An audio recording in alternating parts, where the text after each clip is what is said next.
can a woman commit the crime of rape in Alabama? Shorter answer is yes, she can.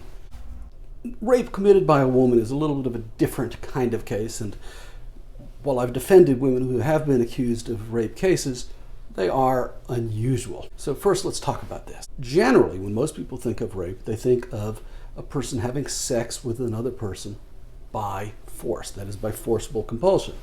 And just because of basic biology, most of us think, well, wait a second, if a guy's not interested in tangoing, it's not gonna happen. And so people think, well, a woman can't commit rape. But that's not true. Let's talk about the ways in which a woman can commit rape, and I'll talk about some real-life examples.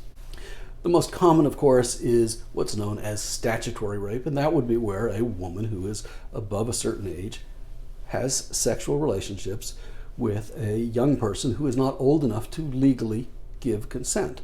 It doesn't mean that they're not a willing and enthusiastic participant. They well can be. But if they're not old enough to give consent, it's considered rape, just as if a man had sex with an underage girl. So the first is statutory rape. Of course, we see some of these with, school teacher kind of cases sometimes. The other one is if a person is not able to mentally or physically give consent. So, for example, if somebody is mentally ill or retarded and they're not capable under the law of giving legitimate consent, that also could be rape because of the person's mental capacity. Now, the third way that I've seen, which is a little bit unusual, is a woman can be charged with rape even if she never touches the other person. And that's when she is acting as an accessory. Had a case years back. My client was charged with rape. The bottom line is that she was with a male friend. He was drinking, and he kept saying all night long, "I want to get me a girl, I want to get me a girl." Not an unusual thing for a drunk guy to say.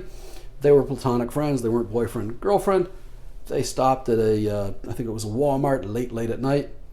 She's sitting in the car. He said he had to run in and go to the bathroom. He comes out. He sees some poor woman walking in her car. He grabs a knife. He tries to force this woman in the car because he's intending to rape her. My client, he gets in the car, says to her, "Hey, let's go." She doesn't know anything of what's going on. They took off. They don't go very far. Police pull them over. Cop says, "Hey, didn't this guy tell you that he was gonna try to get some woman?" She said, "We told me he wanted to pick up a woman." Cop writes in his little notebook, "She knew he was going to kidnap a woman." It's not what she said. And fortunately for her, what saved her was she had made a written statement in that case that said, "He told me he wanted to pick up a woman." Big difference.